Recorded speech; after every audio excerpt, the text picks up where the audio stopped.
I'm not giving away any of my trade secrets on this podcast. Oh. I'm only joking. I mean, I could probably write a book like just on that one party. I think if you want to get involved in this industry... Hello and welcome to FairPlay, the Fair's new show exploring journeys through the magical medium of music. Guests are asked to choose 5 songs which define their journey through life in the industry, whether it be a song from their first concert, the first act they ever booked, a guilty pleasure, and so many more. I'm Nicky D. And I'm Will. For those who don't know, The Fair are an independent festival production company based in London but producing events across the UK, in Europe, the US, the Metaverse and beyond. We've created this show as we are keen to amplify a range of voices from across the industry. Whether it be from DJs to promoters, production staff to agents, we've been speaking to people from all across the festival sites. We've attached a track list in the description below. Take a look and leave a comment. Welcome to Festival Island Discs. Today we have Rob Starr. Evening, afternoon, morning, whatever time you're listening to this podcast.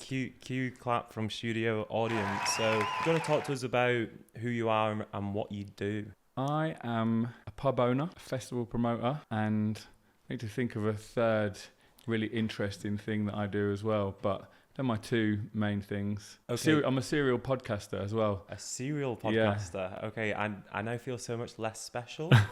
So with the pubs, do you want to talk a little bit about the pubs that you run? They're all in East London. They've all got Star in the name, and all of them except one have got a karaoke room in them. I actually wanted to buy a nightclub. I never wanted to be a publican. My dream when I was putting parties on when I was younger was to buy a nightclub. And to cut a long story short, I couldn't afford it and I bought pub instead. We'll come on to the long story in a bit. So my first question, like proper question, would be, were you named after the pubs or were the pubs named after you? Pubs were named after me. No way. Amazing. So you touched on the festivals. Do you want to say like which festivals you've brainchild, the ones that you've brought up and what you're putting on this year? East Electrics is my little baby. Well, I say baby, he's like pretty much a teenager now. So we started that as a warehouse party actually back in 2008, and that grew into a festival in 2012. So we've been doing that over 10 years now as a festival. This year we are also doing Boiler Rooms Festival as a co-promotion with those guys, and we have another 2 of our own festivals, which are Maiden Voyage Festival and Jazz Cafe Festival. How exciting. We'll come on to all of the above. We're going to start with a track though. This first track is high energy to say the least. And you said it's from the first concert you went to, but I think it might have been a rave instead. I went to my first rave when I was 14, and I never had going to gigs in my sort of consciousness. I was all about going to raves, going to clubs. I actually didn't really get sort of standing in front of music. I wanted to be absorbed by the music, and I probably didn't go to my first concert or gig for about another 3 years after I went to my first rave. So the track from the rave is the horn track by Egyptian Empire. Yes. Rob, where did you hear this track? What was going on? This just takes me back to when I was like 14, 15, and I was going to sort of big raves in the middle of the countryside and going to clubs and staying out all night and listening to hardcore rave music. I'm here for it. When you say big raves, how many people are we talking? The first rave I went to was a Fantasia rave. It was at Castle Donington and there was 25,000 people there. That went on all night. There was 2 stages. There was a big like castle stage that was like the main stage, and then there was a smaller like big top. I think it started about 4 or 5 in the afternoon and went on till 8 o'clock the next morning. Wow. Yeah, good luck getting a license for that. Well, they were obviously unlicensed, weren't they? It was actually a licensed rave. What? This was 92. Okay. And a lot of the unlicensed events were like 88, 89, 90. And then sort of 91, 92. Pretty much every weekend of 1992, there was a big outdoor all-night rave. Sometimes there was like 2 on the same weekend. Mad. I think the licensing regime, because there was so many illegal parties happening, I think they decided, right, let's try and license this and try and allow these events to happen and try and control them in some way. But 92 was probably the last year those big raves happened every weekend. Like 93, I remember going to a tribal gathering actually like really in April 93, the end of April. That was even bigger. That was 35,000 people. But that was probably one of the big last outdoor all-night raves. And a lot of the licenses in 93 either got revoked or didn't happen. There was a big dreamscape at the end of that year that was supposed to happen. There was a whole weekend that didn't get the license, and there was a few others as well that... Do you think that movement towards licensing them gave birth to a lot of the licensed festival spaces we have today? I think it definitely gave birth to things like Creamfields that happens now. Yeah. At the time, tribal gathering was, I suppose, a forerunner to those sort of big multi-arena festivals. Yeah. After that happened, it was actually owned by Mean Fiddler at one point, or co-promoted by Mean Fiddler, and then out of that came sort of Creamfields and then Homelands, and all of those big multi-genre sort of dance events came from that. But it started off, it started sort of late 80s and then sort of morphed, but there was a bit of a death in like 93, 94, and the music sort of splintered, and everything sort of really went back into the clubs for a little while after that. And the club scene was really big, sort of 93, 94, 96, 97. Amazing. So moving back to the clubs, you worked part-time at Universe? Yes. So Universe actually did that rave. Universe did Tribal Gathering. Yeah. So when I was growing up living in Leicester, I went to a few of their raves. I went to another one they did called Big Love, which was out in Oxfordshire. And at that time, I was obsessed with, collecting the tape packs, like collecting all the flyers, buying the magazines. And I knew like all the promoters, all the DJs, like I was obsessive about learning about dance music, like rave music at the time. So I moved to London in 96, and I knew that Universe were running, originally they ran a weekly night at Club UK, which is in Wandsworth, and they'd recently moved it to a club called The Complex in Islington, which is over 4 floors. And they were also still running their big yearly rave, which was called Tribal Gathering. So I basically sought them out, got in touch with them and said, look, I want to come and work for you. And they gave me a job basically just going around the shops in sort of Soho, Covent Garden, and putting flyers in the shops and putting posters up in the windows and stuff like that. So in those days, you had no like phone with maps on it. You literally had an A to Z, and you had a list of the shops, and it was like, right, go to all of these shops. And it used to take me like 2 or 3 days sometimes. I'd go to Kensington as well, and I'd do all the like shops around there, and I'd do the West End.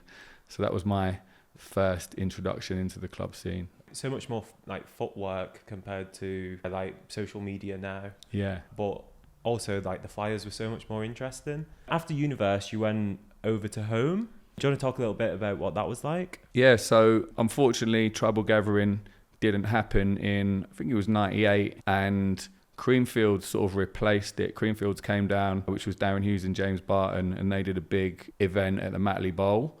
And at the time I was sort of helping to promote that. I was at uni at the time at Goldsmiths, and I was, putting flyers in the halls of residence and just helping to push that event. And I obviously got in touch with the people who were doing that. And the year after, Darren Hughes moved from Cream, and he went and set up Home. And Home was basically a club in Sydney. It was a weekly party at Space. It was a festival in the Matley Bowl in Hampshire, and it was a club in London. And when I started working there, they just did the festival. And yeah, I got in touch with them again, did a little bit of like on the ground promoting in London. And I went to the festival, and I think it was in May 99. And while I was there, I watched the film Human Traffic. Don't know if you've seen that film. Not seen it. One to check out. Any aspiring ravers who haven't seen that film, it basically documents sort of 1990s Clubland. And they did the sort of premiere of that film at Homelands. Okay. While I was watching it, I thought, wow, this is what I want to do with my life. I want to be in clubs, parties, festivals, raves. After that festival, I decided I was going to go to Ibiza for the summer. So I literally left there and got a flight on like the Monday or the Tuesday of the following week. Didn't have a job, didn't have anything to do, didn't know what I was going to do, but I wanted to spend the summer in Ibiza. And Home were doing Space every week, promoting basically a 22-hour party at Space, which started at 8 in the morning on a Sunday and finished at 6 the next morning. and had all the sort of biggest DJs like in the world playing at that time. And I managed to get a little job, again, just handing out flyers.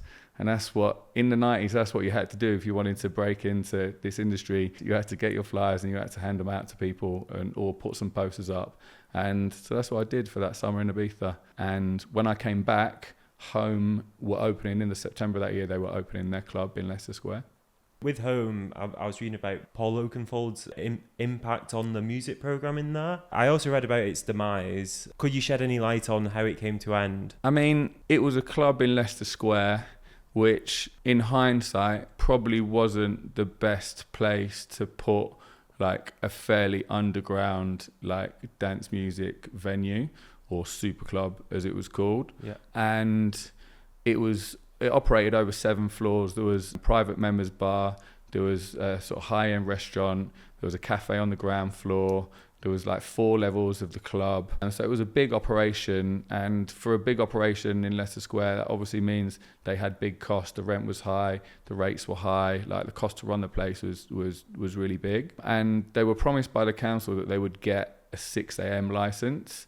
But when they opened, I think they only got 3 to start with. And they were told that, look, if everything goes okay and like, you know, everyone's happy, we'll extend your license to 6. And they really needed that 6 to make the club financially viable and also to make it credible as well, because in those days people didn't really go to like day parties. If you were going to a club or you were going to a rave, it had to be all night. You had to go and stay out all night. And also if you were coming to that club from out of town, you know, your first train back in the morning on a Sunday or a Saturday would start at like 6 or 7 in the morning. So it was quite important that the club went all night. Anyway, they never got their late license and the club was actually raided a couple of times by the police.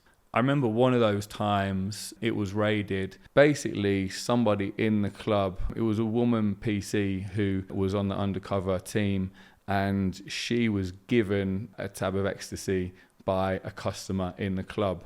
Now, the police spun that as in dealers were giving away ecstasy for free to allow people to have samples to get them hooked on drugs. And, you know, it used to be a joke between us and sort of the resident DJs in there that you couldn't find drugs in that club. Like, even if we wanted to find them, we couldn't find them because the security was so tight in there that there just wasn't any drugs in there. But, you know, the police still closed it down. And I think, you know, there was rumours that there was another club in London that wanted to get that license revoked. And, you know, who knows? We never got to the bottom of it. But it only lasted almost 3 years, I think, 2 or 3 years. Yeah, it's sad, and it's something we're seeing again now with venues being under threat. So, outside of your flyering, you moved on to start a club night. Do you want to talk a little bit about Mullet Over? Yes. Yeah, we started Mullet Over in 2004, and that was myself, Kelly Love, and a couple of DJs called Geddes and Jafar. It basically started as a warehouse party, and I suppose having worked in a super club and been around like the clubbing explosion of the 90s, by the time the sort of early 2000s came, like we just wanted to get back to basics. We were fed up of security being really stringent on doors and like, you know, being in the toilets and security wanting to come in, and we wanted to create an environment where we controlled everything.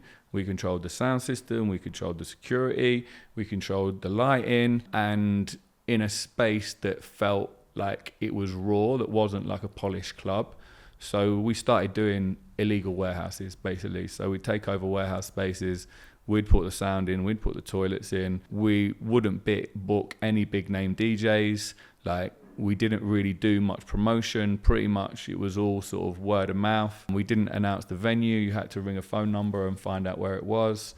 And those parties started off very small. Like the first ones were like 400 or 500 people. The first one we did was opposite Aldgate East Tube Station in an old toy factory, and we did a few parties in there, and those parties just grew. Do you know what I mean? I think at the time there was another party that I was really inspired by called Secret Sundays, which was happening on Brick Lane. There was other parties called Hoxton Pimps, which happened in Hoxton at the time every bank holiday, and they were like very underground, where there was a guy called Ranks there. He would just take a space for the whole weekend on bank holiday, and the party would start on a Friday and it would finish on the Monday, and you could just dip in and out all weekend. And they were always like in the middle of Shoreditch, which you could never do now, but 25 years ago you could get away with that. Yeah, there's a nice Pret in Shoreditch though.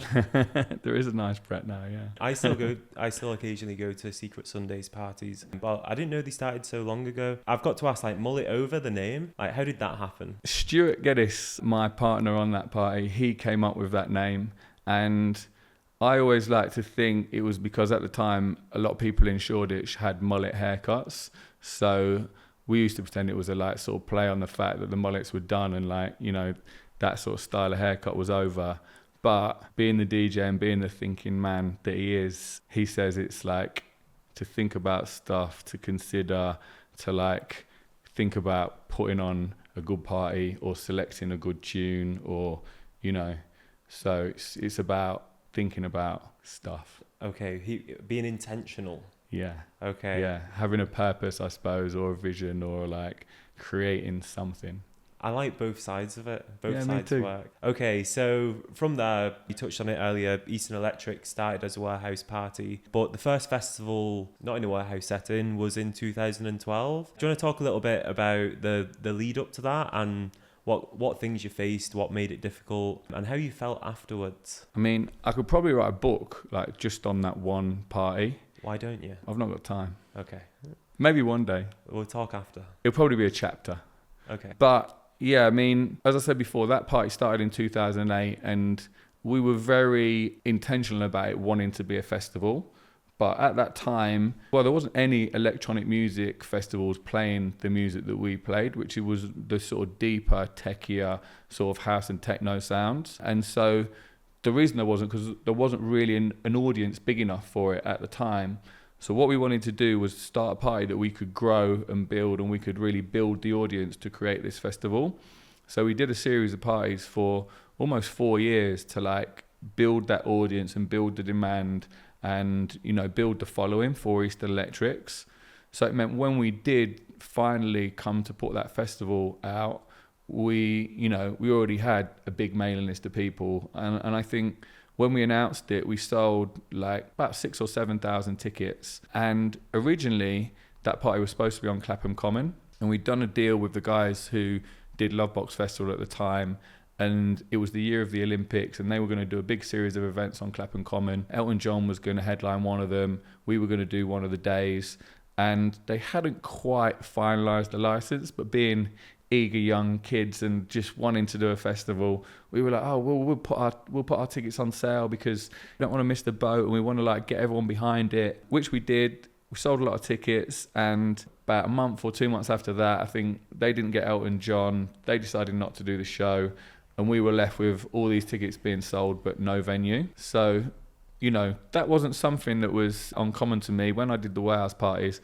we'd be losing our venues all the time. We'd have a space, like sometimes the police would get involved, sometimes the venue owner would change their mind. So I was used to like going out, finding other warehouse spaces, but finding a sort of 12,000 capacity festival site wasn't quite so easy. Yeah. I'm going to shamelessly plug us now. Are you not over the moon that you don't have to find venues anymore? It is great that we are the Fair here for us venue scouting, so I don't have to run around like knocking on people's doors, scouting out warehouses. Cool. So we're going to listen to a track from the first Eastern Electrics. Do you want to talk about the first headliner you booked there? Jamie Jones, who is my good friend, headlined the first festival, and he'd been playing on Mullet Over parties since we started. He used to put on his own amazing warehouse parties in East London as well, called DJs Can't Dance.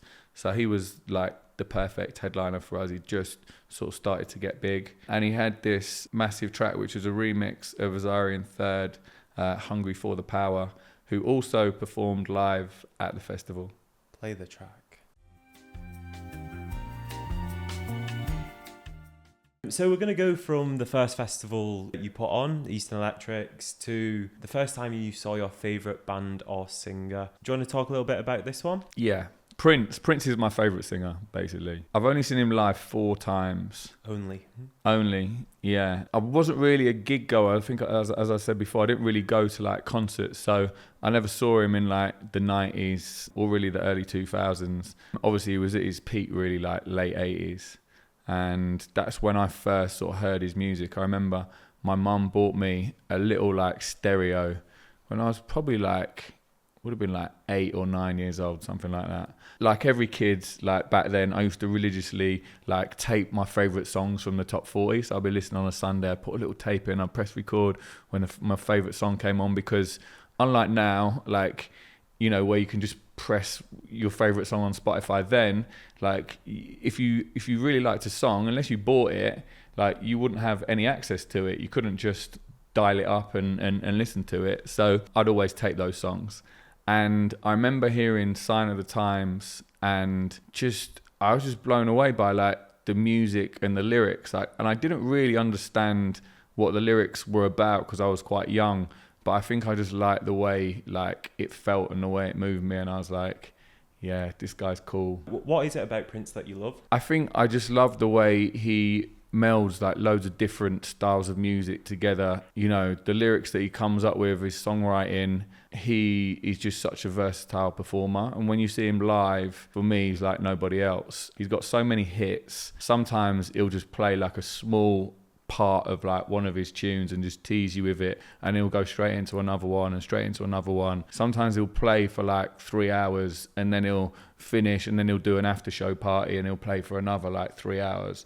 And, you know, as a performer, I think, you know, he's pretty much unrivaled. Where is it that you got to see him? The first time I saw him was at the O2 when he did his tour. And I was actually in Ibiza for that summer. And I was like, I've got to fly back for this show. So I flew back to see the show. That was the first time I saw him. And then I saw him at one of his last shows in the UK, which was at the NEC. It seems crazy now, but I had 2 tickets for that show. And I literally couldn't give the second ticket away. I called loads of people who I thought were, you know, Prince fans, and like, you know, everyone was like, oh, I'm a bit busy. And I think it was midweek, you know, it was midweek. We had to travel up to Birmingham. My friend Nikki came with me, and we had a great time. But yeah, like if you just said now, yeah, I had a ticket for Prince, you just thought someone would snap your hand off. But I think everyone thought he was going to live forever. It's sad. Let's put it on. This is Prince with Sign of the Times. Eaton Electric's, the first time you put it on, it came with its own issues. If you had any recommendations for a budding festival promoter and they wanted to get some skin in the game today, what would you recommend? Don't do it. Nice. I think, you know, the festival market is saturated at the moment. That's not to say, oh, you shouldn't do it, like, you know, but you don't make much money putting festivals on unless you're at the top of the game and you're doing like, you know, selling out really big numbers. Quite often you will lose money when you put your first events on. I think you need to have an awareness of that. Like everybody comes to my shows and goes, oh, it's like 50 quid, 60 quid for a ticket. Oh, I've spent £50 behind the bar. Like, and I've like put my like coat in a locker, and I've spent this on the fairground rides or whatever. And they all think all that money goes to me and that I've made like millions of pounds after Eastern Electrics every year.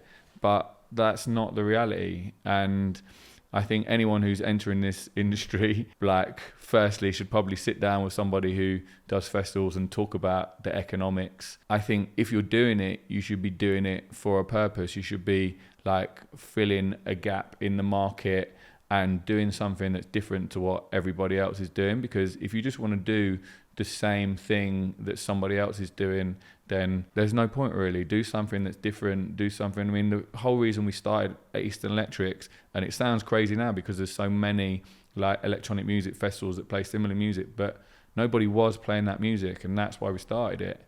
And I think if you're doing something, you need to do it because you love it, and you need to do it because you're fulfilling a need that isn't there. So with that, if someone came up with a really niche festival idea, it's never been done before, are there any promoter techniques that you've used previously that you might want to talk about? Have you done any guerrilla marketing, any marketing that has... I'm not giving away any of my trade secrets on this podcast. Oh, I'm only joking. I think, yeah, like I said before, and like we did with Eastern Electrics, you need to build your audience. Like, you can't just step into this industry and do a 10,000 or even a 5,000 cap festival if you don't have an audience. So I think firstly, you need to build your brand, build your audience, and take some time to develop what it is that you're doing. In terms of guerrilla marketing, I think, yeah, in the early days of Eastern Electrics, we were like kings of guerrilla marketing. Like, you know, we did various things with Seth. People might remember the Seth naked video that we did. You know, that just came about because I went around his house and I had a load of questions that I was going to ask him, and I was going to do a little sort of serious interview with him. And he went, yeah, everyone wants to do that. It's boring. Shall I just get naked? And I went, yes, that would be great. And so you don't see me on the video. I didn't do anything. Seth just got naked and it went viral, which is great. it made it all the way to Wigan. I've also been told to ask you about karaoke. Barry from EastEnders very famously came and did a game show with us. I think we had Sam Devine and probably Scream, because he did pretty much all of our little videos with us. Yeah, he hosted a game show with us, which went well. We also did a James Corden style, that was the karaoke one, where we got various DJs in my convertible BMW and drove around singing songs. What, karaoke style? Karaoke style, yeah. I love karaoke. So you mentioned earlier that you might be open to sing a song for us. Definitely not. No, cool, let's move on. So if we're not going to sing a song, let's talk about guilty pleasures. So this next song, do you want to talk about what it is? This is a Kylie track, and every year at Glastonbury, they have a Legends set. I always go listen to the Legend, and quite often it's a guilty pleasure. And I remember going to Kylie, and I was with my girlfriend at the time, and I pretty much knew every word to all the songs. And I don't know how I knew every word to all the songs, and she was even more surprised than I was. But I think, you know, as I was a kid growing up in the late 80s, those songs were just on the radio all the time. I was probably mildly obsessed with Kylie at the time as well. She was a bit of a pin-up, and I used to religiously watch Neighbours, mainly because she was in it. And yeah, I think that her songs just remind me of being like, you know, 12-year-old kid obsessing about Kylie. So this is Slowly? Slow. Awkward. This is Slow by Kylie Minogue. We love you, Kylie. So the next track is the best track you've seen from a live set. We've got two down, and we're moving away from electronic music and from pop music here. And one of them is going back to that K word. It's a karaoke classic, and it's Champagne Supernova by Oasis. Why did you choose this track? I think that was probably the first concert, which I think was maybe 95, 96. 96. 96, yeah. And being like a raver, I was dragged along by my mates who wanted to see Oasis. I was much more interested in seeing The Prodigy and the Chemical Brothers, who were also on the same bill. So I went along to that. You know, I didn't mind Oasis, but hearing them with another 125,000 people in a field after I'd probably been indulging in various things for most of the day sounded pretty beautiful. And I think while this song was playing, a little bit of rain came down, and I was with all my mates from Leicester, and yeah, it was just a great memory. I saw them once again after that, and then obviously they split up.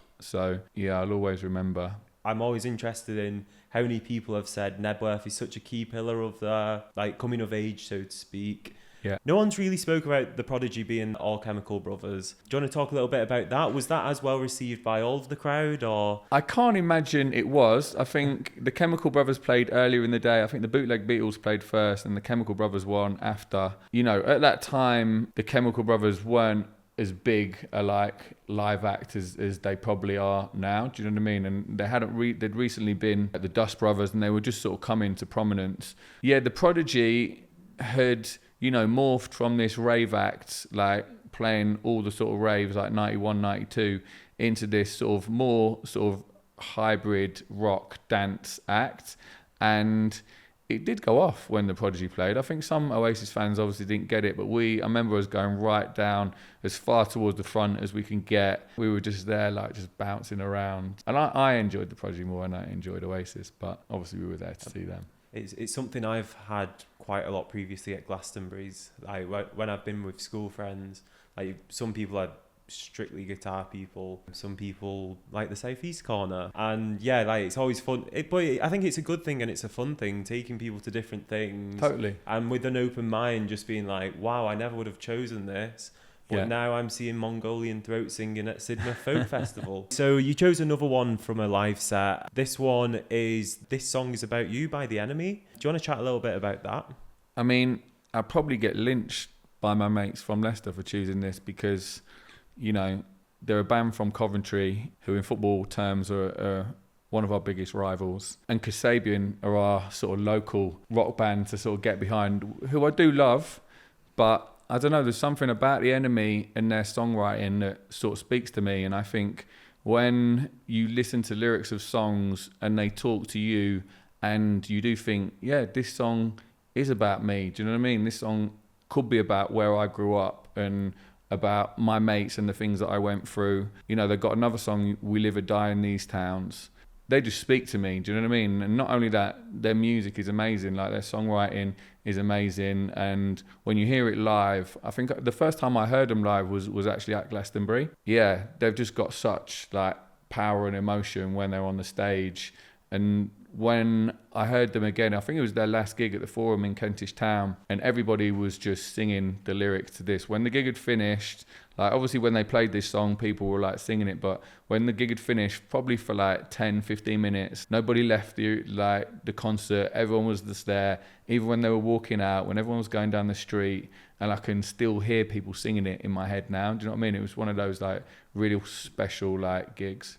Like it's really touching when it's like that, and like I hear what you say as well about being able to like empathize and understand the situations in songs. So we're gonna listen to This Song Is About You now. Let's play the track. If people aren't going to end up as a festival promoter and they do want to like explore the wider event industry, is there any recommendations you could give to them for getting involved in that? I think if you want to get involved in this industry, you've got to take every opportunity you can. Like, I know I talked earlier about when I worked for Universe and I was handing out the flyers and putting them in the record shops. And I was also working in the club as well. They did a weekly club night and I basically looked after the DJs. So I used to have to go and, you know, get them drinks if they wanted drinks, make sure like, you know, they were all looked after, like they got into the club all right, they got a taxi home after, or, you know, their driver was looked after, or their agent or manager was looked after. And a lot of those connections that I got, like, carried on for me in later life. Like, Richie Horton played there, Cole Cox played there, Laurent Garnier played there, Weatherall played there. So I was meeting all these DJs when I was 18. I literally used to get paid 50 quid and I worked from 10 o'clock in the morning at the office all day till like 6. We used to go for a bite to eat and a couple of drinks and the club would start at 10 and I'd finish at 6 the next morning. So I was working like pretty much 20 hours and I was getting paid 50 quid, which it was a long time ago, it was nearly 30 years, but even then, that was not very much money to earn. But for me, it was more about meeting people and, you know, making those connections. And I think, you know, if you can get a job doing some running at a festival, or if you can get a job crewing at a festival, like anything you can do to get yourself in that environment and to meet people, sometimes you're going to have to work for not very much money, or sometimes you might have to do something that is like hard, strenuous work, but you've got to start somewhere, and you can't come into this industry and be the promoter or be the event director or, you know, be the safety officer. Like, you have to like start at the bottom, and unless you're prepared to do that, you're probably going to struggle to get on, to be honest. I think a couple of things there. First, with what you were doing at Universe, like that's now like a profession, being an artist liaison. Yeah. Like, people get paid big bucks for this now. It was never called that then. I don't know what they called it. I was just like a gopher, do you know what I mean? It was like, never had an official job title. Keeping talent happy is a skill in itself. And the other thing, if you're in a runner position and you're exposed to health and safety, production, operations, artist liaison, promoter, like whatever you're exposed to, you can learn about it and then make a decision in what you want to do. I think it's quite a common thing in our industry that people think they want to do something, then have a go at it, and they're like, oh, I don't want to work in festivals after work for 20 hours a day for 2 weeks. Like, they think it's glamorous. Yeah, it's just hard glamorous. graft. It's graft. In both the like pub hospitality industry and also in festivals, have you seen any trends which you want to shine a light on? I mean, obviously, if you can't make money, then people are going to go out of business. And we're seeing it this year with, I think it was 30-something festivals that aren't coming back this year. And I think that'll happen to more and more events. And you could argue that's because there's too many festivals. If we want to keep this industry alive, and if we want to keep what is, one of this country's greatest exports, do you know what I mean? We've sort of created like the festival market and spread that sort of across the globe. If we want to keep what is a great export, then the government really needs to sort of help out, and I think intervene to make sure that we can keep these events running. With government intervention, do you think VAT relief is the way to go? I mean, I think it's the way to go, but it works very well across Europe. Like, I was very good friends with the guys from ID&T, and they came over to look at our festival, and I went over to sort of Holland and Belgium to see their festivals, and they couldn't believe the sort of tax regime that we're under in the UK. And a lot of European festivals get subsidies on their VAT and pay like a 5% or a 10% VAT rate. That money is going to go, to paying people more, to adding more creative production to the events, to making the events better and making them more sustainable. And, that's the obvious thing to do, but I can't see it happening. No, we can dream. We can dream, yeah. And speaking of dreams, any positivity over the industry over the past couple of years? I mean, I think obviously the relationship that I have with We Are The Fair, who are my production partner on all those shows, is great, you know what I mean? And it gets stronger every year. And we alluded to earlier, like Nick, Millie, Yaz, and the whole team have been instrumental in helping us find sites, helping us to work with local councils and local authorities to put on good, safe events. And I think there is good collaboration between us and other festival promoters. Obviously, there's a healthy competition which needs to be there, but I think we do work well together and we do collaborate well together. Sometimes we could probably help each other even more, and I think that's probably going to be key over the next few years to make sure we can all continue to like grow our events and make sure that we can all still stay in business. Let's stick together, and we're definitely stronger together. And I think We Are The Fair are also sort of instrumental in that as well, in bringing people together and bringing people from different areas of the industry together to sort of support each other. Thanks, Rob. That's okay. Very kind. That's all right. Thank you so much for joining me. You are a legend. Thank you so much. No problem. Thank you. Thank you. A huge thanks for tuning into FairPlay today. We hope you've enjoyed hearing tales from across the festival site. Subscribe to the Fairs channel and follow our socials for more content. See you next time. Bye.